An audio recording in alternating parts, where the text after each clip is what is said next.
नगर के होनहार छात्र कार्तिकेय भट्ट ने यूपीएससी की परीक्षा पास कर नगर का गौरव बढ़ाया है। इस संबंध में एक विशेष चर्चा की गई है। दर्शकों नमस्कार।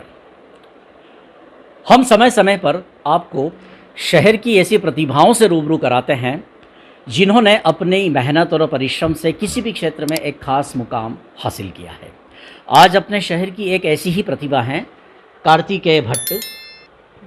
हमारे नगर के ये नौजवान हैं जिन्होंने यूपीएससी क्लियर किया है और अब ये जल्द ही आईएफएस यानी कि इंडियन फॉरेस्ट सर्विस में जाने वाले हैं। तो कार्तिकेय जी, सबसे पहले तो हम आपका हमारे डेस न्यूज़ में स्वागत करते हैं।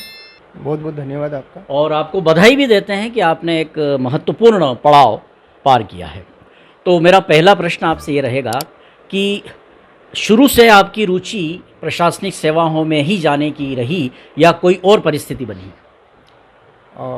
सबसे पहले मैं आपका धन्यवाद करना चाहूँगा कि आपने मुझे अवसर दिया इस तरह से शहरवासियों से बात करने का। जी। आपने जो पूछा है कि शुरू से मेरी रुचि रही है, तो वैसे मैं बताना चाहूँगा शुरू से मेरी रुचि नहीं थी प्रशासनिक सेवाओं की तरफ। ओके। मेरा हमेशा से टेक्निकल बेंट ऑफ माइंड रहा है। तो जब मैं स्कूल में भी था तब मेरा इंटरेस्ट मैथ्स में, साइंस में, इन सब में ज़्यादा रहता था। तो इसीलिए मैंने अपने 12th के बाद साइंस स्ट्रीम चूज़ करने के बाद मैंने आईआईटी कानपुर में एडमिशन लिया for my BTech in civil engineering. But मुझे ऐसा रियलाइज़ हुआ कि इंजीनियरिंग करते करते मुझे एक्सपोजर प्राप्त हुआ कि सेवाओं में जाकर काफ़ी अच्छा काम किया जा सकता है।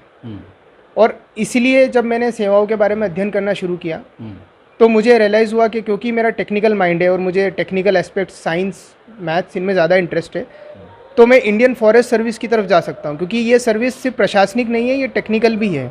क्योंकि इसमें जो प्रैक्टिसेस हम करते हैं, जो एप्लीकेशंस हम यूज़ करते हैं, वो काफ़ी ज़्यादा टेक्नोलॉजी ओरिएंटेड होती है। ठीक है। तो इसीलिए मेरे को लगा कि सेवाओं की तरफ जाना चाहिए, खासकर इंडियन फॉरेस्ट सर्विस। बिल्कुल। उसके बाद कॉलेज के बाद जी। फिर मेरी रुचि इस तरफ बढ़ने लगी। मतलब शुरू से ही तकनीकी कार्यों में आप इंटरेस्टेड रहे। बिल्कुल। इसलिए आपने ये आईएफएस वाला जो ब्रांच बिल्कुल, चुना। बिल्कुल। ठीक है। अब आप ये बताएं कि आपकी शुरू की जो स्कूलिंग एजुकेशन कहाँ हुई? मैंने अपना शुरू में मंदसौर ज़िले में ही भानपुरा नाम की जगह है, शुरू के क्लास 4th तक मैं वहाँ पर कमला सकलेचा स्कूल है। अच्छा। श्रीमती कमला सकलेचा, वहाँ पर मैंने 4th तक पढ़ा था। 5th से मैंने यहाँ मंदसौर में एडमिशन लिया सेंट थॉमस में। एंड 12th तक मैंने अपना सेंट थॉमस में यहीं पर किया था। और 12th के बाद ही फिर कानपुर आप? जी जी, उसके बाद मैंने बीटेक किया सिविल इंजीनियरिंग में आईटी का। कार्तिकेय जी, एक विशेष बिंदु ये रहता है, आप जैसे यूपीएससी क्लियर करने वाले नौजवानों से जब हम लोग बातचीत करते हैं तो कई ऐसे हमारे दर्शक नौजवान हैं जो आपको देख रहे हैं, सुन रहे हैं, और उनके भी मन में इस तरह की ख्वाहिश हो सकती है कि वे भी आपकी तरफ पढ़ें, यूपीएससी क्लियर करें, आईएएस आईएफएस की तरफ जाएं। तो उन्हें आप क्या सलाह देंगे?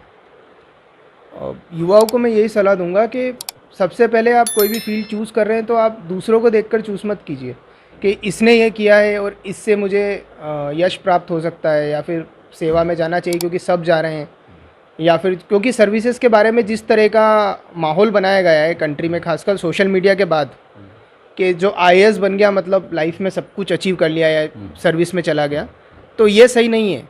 यदि आपकी सही में रुचि है उस तरफ, तभी आपको वहाँ जाना चाहिए। क्योंकि आपका जो रिजल्ट आएगा यूपीएससी का वो क्षणिक है, वो जो ढोल बजेंगे वो क्षणिक है, बट उसके बाद आपको 30 साल 35 साल उस सेवा में गुजारने हैं। यदि आप अच्छे से नहीं गुजार पाएंगे क्योंकि आपकी रुचि नहीं है, तो आपकी लाइफ मिजरेबल हो जाएगी। तो सबसे पहले तो अपने करियर का चुनाव दूसरों को देख के मत कीजिए, खुद के मन से पूछिए। और फिर आपने डिसाइड कर ही लिया है कि मुझे यूपीएससी करना है, तो उसमें आपको ये समझना होगा कि कंपटीशन बहुत ज़्यादा है, अनप्रेडिक्टेबिलिटी बहुत ज़्यादा है।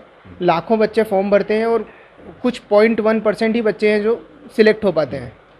तो आपको प्रिपरेशन करनी है, साथ में आपको ये भी ध्यान रखना है कि आप कुछ ऐसी स्किल्स भी डेवलप करें कि इन केस आप नहीं क्लियर कर पाते हैं तो आप कुछ और कर पाएँ। क्योंकि मैं दिल्ली में कुछ महीने रहा भी हूँ, तो मैंने देखा है ऐसे ऐसे बच्चे भी हैं जो अपने पिता उनके ज़मीन बेचकर उनको कोचिंग करा रहे हैं। तो मेरे हिसाब से तो ये चीज़ सही नहीं है। बिल्कुल। अपनी यूथ को, अपनी लाइफ को आप ख़त्म मत कीजिएगा। जी। पूरी दुनिया को देखने का मौका आपको मिल सकता है, एक चीज़ के पीछे मत भागिए। और यदि भागना है तो पूरी मेहनत कीजिए, अपने 2-3 साल दे सकते हैं, दीजिए। कार्तिकेय, आप ये बताएं कि यूपीएससी की तैयारी में आप एवरेज पर डे कितना समय पढ़ाई को देते थे? देखिए, पर्सनली मेरा जो है इतना मैं पढ़ाई इतनी लंबे घंटों तक तो मैं नहीं कर पाता हूँ, मेरा नेचर नहीं है। बट ये है कि जितना टाइम मैं करता था उतना मैं मन लगा के करता था और प्रैक्टिस थोड़ा ज़्यादा करता था।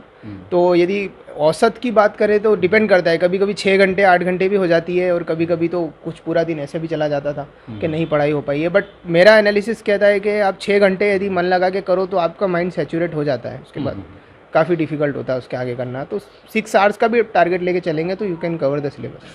किसी भी क्षेत्र में आगे बढ़ने के लिए वातावरण का बड़ा महत्वपूर्ण योगदान रहता है।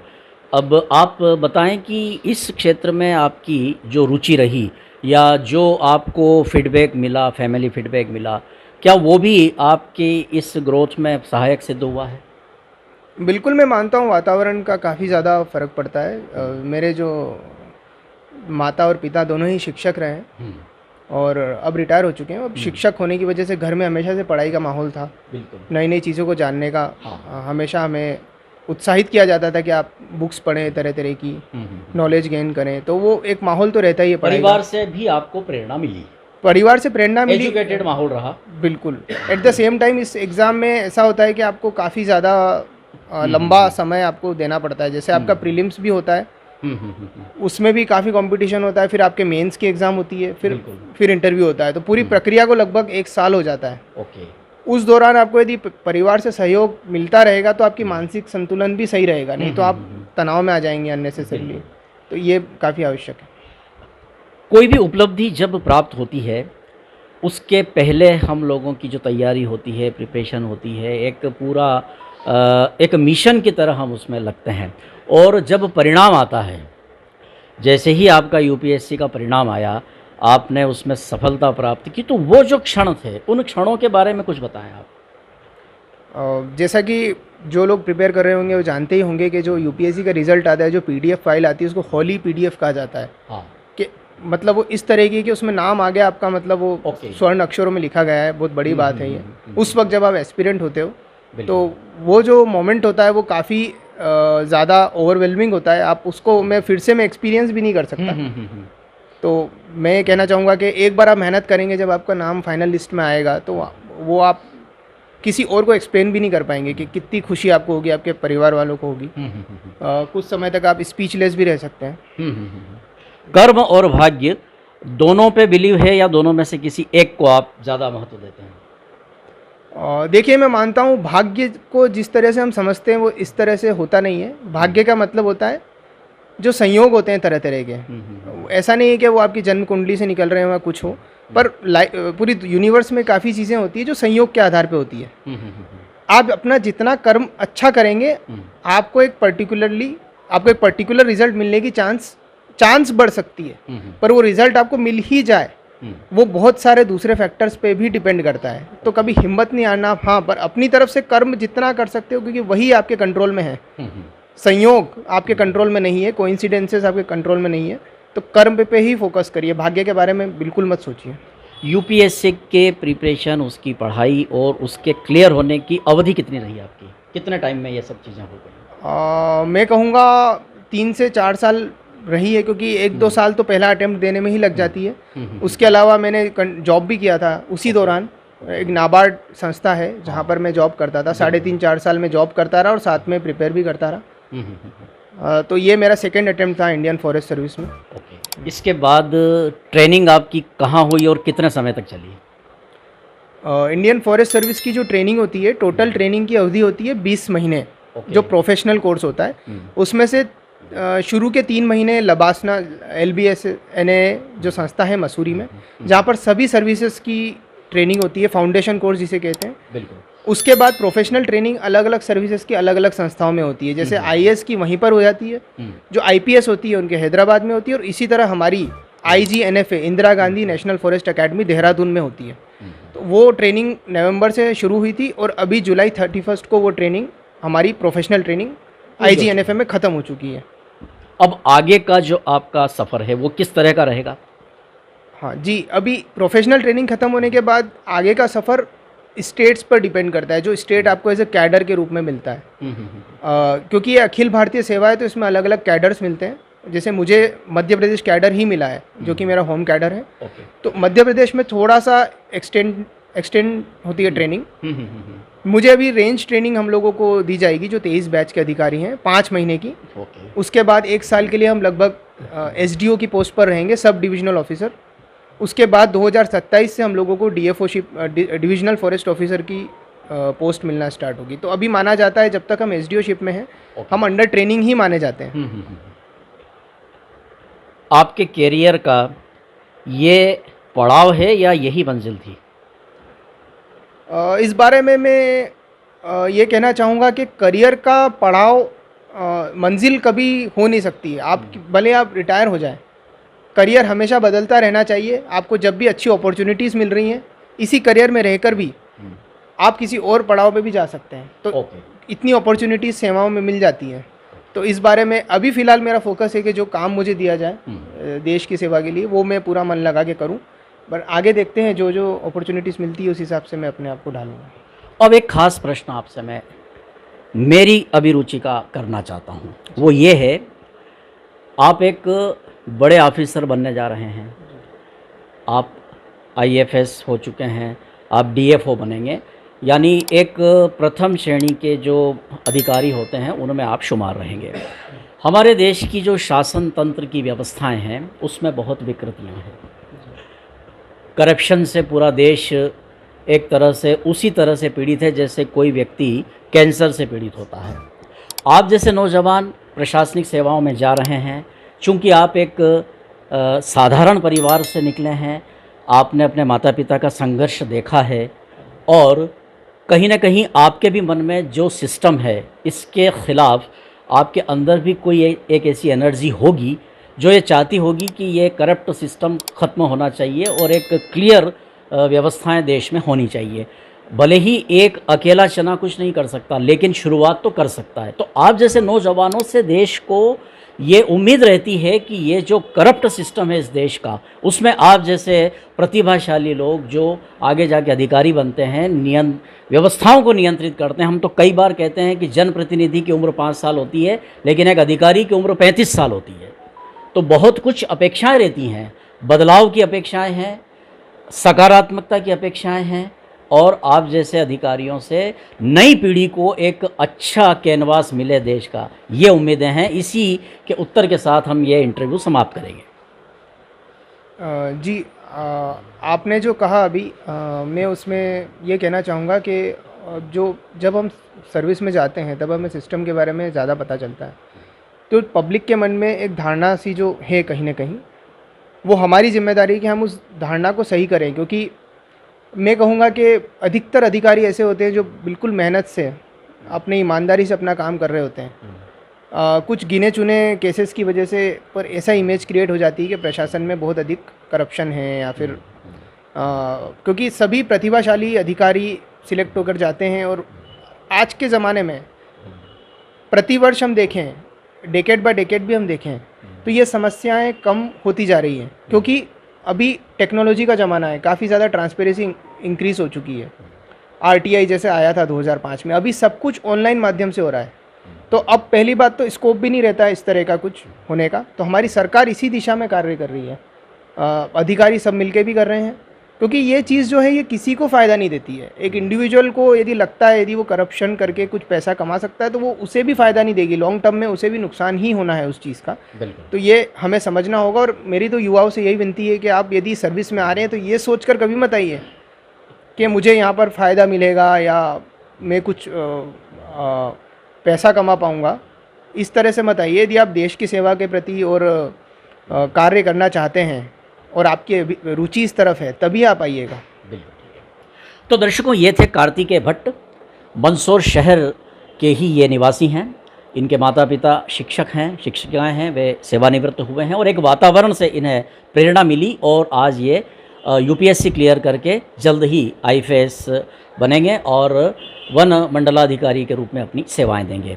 निश्चित रूप से कार्तिकेय जी, आपको बहुत बहुत धन्यवाद, आपने हमारे सवालों के जवाब दिए। हम चूँकि कार्तिकेय अभी राखी रक्षाबंधन का पर्व है तो अपने घर मंदसौर में ही आए हुए हैं, तो हम चाहेंगे कि इनके माता पिता से भी हम बात करें कि उनके पुत्र की इस उपलब्धि पर उन्हें कैसा लग रहा है। हम रूबरू हो रहे हैं कार्तिकेय जी के माता पिता जी से। जी आपको हम बधाई देते हैं, पुत्र ने आपको गौरवान्वित किया है, क्या कहना चाहेंगे आप? धन्यवाद सर, बहुत बहुत धन्यवाद जी। कि आपने आज हमें। नहीं, आप हमारा धन्यवाद। क्या आपके मन के भाव है वो बताएं। सर जब ये 4th में था जी। और कमला सकलेचा में जो प्रिंसिपल थे भंडारी हाँ जी, उन्होंने स्पेशल इनको बुला के बोला हाँ कि ये बच्चा आपका बहुत बड़ा नाम करने वाला है जी और आप इसको यहाँ से भानपुरा से बाहर इंदौर, नीमच या मंदसौर ले जाए। जी और इसी के कारण जी। मैंने ट्रांसफ़र यहाँ उत्कृष्ट विद्यालय मंदसौर में लिया। ये संधारा थे, डेली अप डाउन करते थे, बहुत तकलीफें हुई। बिल्कुल इसने भी पहला स्पीच यही दिया वहाँ पे सेंट थॉमस में कि मेरे पापा के बिना मैं यहाँ रह रहा हूँ पढ़ने के लिए, और सेंट थॉमस में हेड बॉय बन के ये 12th पास करके और फिर IIT कानपुर गया। और मेरा स्टाफ है 50 का उत्कृष्ट विद्यालय में। ये पहला बालक है जिसने IIT क्रैश की थी उस समय। बहुत अच्छी बात। तो इसके कारण पूरा उत्कृष्ट विद्यालय भी बहुत प्रसन्न था, खुश था। बिल्कुल विशेषकर तोमर मैडम भी, उन्होंने स्पेशल मिठाई वगैरह खिलाई थी। और उसके बाद वहाँ जाके इसका मूड बना तो मम्मा मेरा टेक्नोलॉजी माइंड है और मैं UPSC क्लियर करना चाहता हूँ, लेकिन UPSC में चूँकि ये बहुत ज़्यादा होता है सोशलॉजी वगैरह, तो मैं DFO की तरफ कन्वर्ट होना चाहता हूँ। लेकिन उसके पहले उसने एक एग्ज़ाम दी नाबार्ड की, तो उसमें A ग्रेड और B ग्रेड दोनों में इसका सिलेक्शन हो गया, तो इसने B ग्रेड ज्वाइन किया। आपको उम्मीद थी कि बच्चा पढ़ने में बहुत अच्छा है बहुत और ये अच्छा। आगे शुरू जा से ही। करके हाँ, जी बिल्कुल। सर आप भी बताएं बेटे के इस उपलब्धि पे कुछ कैसा लग रहा है आपको? मेरे को बहुत अच्छा लग रहा है। जी जी। और दूसरा कि हमने जो जीवन में संघर्ष किया है बिल्कुल। और ये कार्तिक के बराबर इस बात को उसने लिया है उसमें नॉलेज में। आप लोगों के संघर्ष का परिणाम बहुत बच्चे ने संघर्ष दिया। किया हमने बिल्कुल। और इस तो प्रकार वास्तव से में प्रसन्नता बहुत अधिक बहुत होती है। माता पिता ही सबसे ज़्यादा प्रसन्न होते हैं पुत्र की उपलब्धि पर। बिल्कुल धन्यवाद। कार्तिकेय जी की धर्मपत्नी है डॉक्टर अंकिता भट्ट। जब इनकी शादी हुई थी तब इन्हें नहीं पता था कि इनके पति IFS बनने वाले हैं, लेकिन शादी के बाद एक बड़ी उपलब्धि कार्तिकेय जी को मिली है, तो उनकी धर्मपत्नी के मन के क्या भाव है वो भी हम जानना चाहेंगे। बताइए अंकिता जी, पहला ही प्रश्न है कि कैसा लग रहा है? बहुत अच्छा, बहुत प्राउड फील करते हैं हम। जी। और हमने इनको देखा है, मतलब पहले से जब से शादी हुई तब से मेहनत करते वक्त उन्होंने बहुत सैक्रिफाइसेस भी किए हैं। मतलब बच्चों से दूर रहना, हमसे दूर रहना, काफ़ी समय तक वो दूर रहे हैं। और इवन बहुत सारी चीज़ें मिस करी, जैसे शादी ब्याह हो, ये सब भी मिस किया है। और सुबह से शाम और रात में 12-1 बजे पढ़ के आना, और फिर एग्ज़ाम समय में वो जो एक अलग ही टेंशन्स रहता है वो सब। और सब मतलब मैं तो ज़्यादा थी नहीं, मम्मी पापा का योगदान ज़्यादा है। तो बस जब हुआ तब एक अलग ही मोमेंट था, क्योंकि रैंक भी बहुत अच्छी थी उनकी, तो एक बहुत प्राउड मोमेंट था। जी, बहुत बहुत बधाई आपको भी।